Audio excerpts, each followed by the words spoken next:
Creativity is an addiction. I was just in a conversation with Ken Seeley from Intervention on A&E. We talked about that, creativity being an addiction. And he says, oh, we're just at the tip of the iceberg. Unplugged, because we will always say yes to creativity. Totally uncut, because we all make mistakes.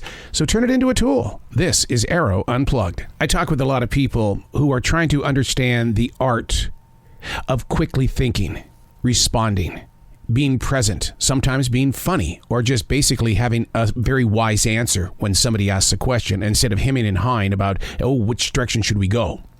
I do a thing called stream thinking, stream writing. I take one page a day. I give myself 10 minutes to write.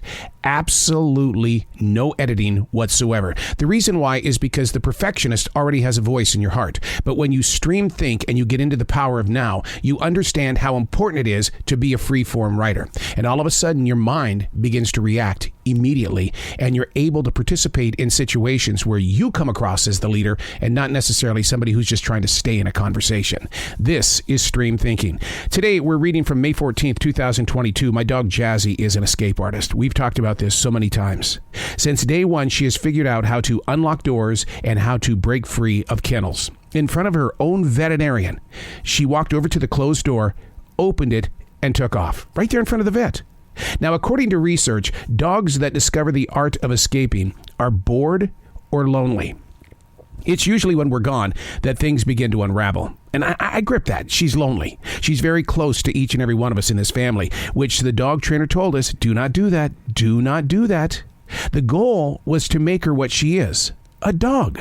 Not going to happen. She wants to be a human, and she's going to do everything that she can to really participate with what a human really does. And how dare we leave her behind in a kennel, because that just doesn't seem too human. Well, here's the thing that's happened. For 2 weeks this month, we thought, oh, we're going to change things around a little bit. She's matured. We're going to let her out of the kennel. We're going to leave, and nothing's going to happen in the house. Have you been in that situation? Yeah. Here's what happened. She figured out how to turn the water on in the kitchen and somehow turn the nozzle to where it floods the counter onto the floor and then floods the house. Not once, but twice. The escape artist. And how do you deal with that? She was never punished, because I believe in one theory. I didn't see her do it. I didn't see her do what she did to basically our foyer area. I didn't see it. I didn't see her do anything wrong. I'm just assuming that it's her. Could be a ghost, right? Above me right now in my attic, we're trying to get it out of there. It's a raccoon. Did the raccoon get in the house and turn on the water? I didn't see it. Crazy way of thinking, right? It's also a way of forgiving. I've never raised a hand or really raised my voice at this dog, because she is one of us. So as much as I did say in this writing on this May 14th, 2022, that all we ever wanted to do was make her a dog, all she ever wanted to do was be a human. We made her a human. What do you do in a situation like this? We've been with our vets, we've been with trainers and things like this, and yes, we are at fault. But there's just something about this rescue that really gets inside our mind, body, and soul, and you allow yourself to let her be a part of you.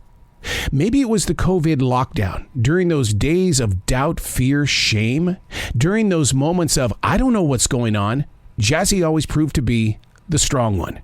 While we questioned the headlines, she was never bothered by them.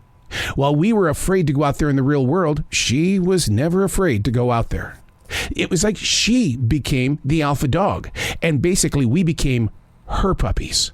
So maybe we became the dogs, and she said, yeah, you can ride this tail. I'm going to show you things that you're going to learn about yourself. Learning from your dogs. How do they do it? Instead of punishing them, why don't you listen to them and build up a relationship of communication and trying to understand why she's a disaster artist. And she has earned that, because since day one of rescuing her, it's been one disaster after another one. How? Because of us. We're the ones that said, she's matured. Everything is fine. When we know in our hearts That a lion is always going to be a lion. Today might be a nice lion. Tomorrow, not so much. I'm Arroe, and that's Stream Thinking.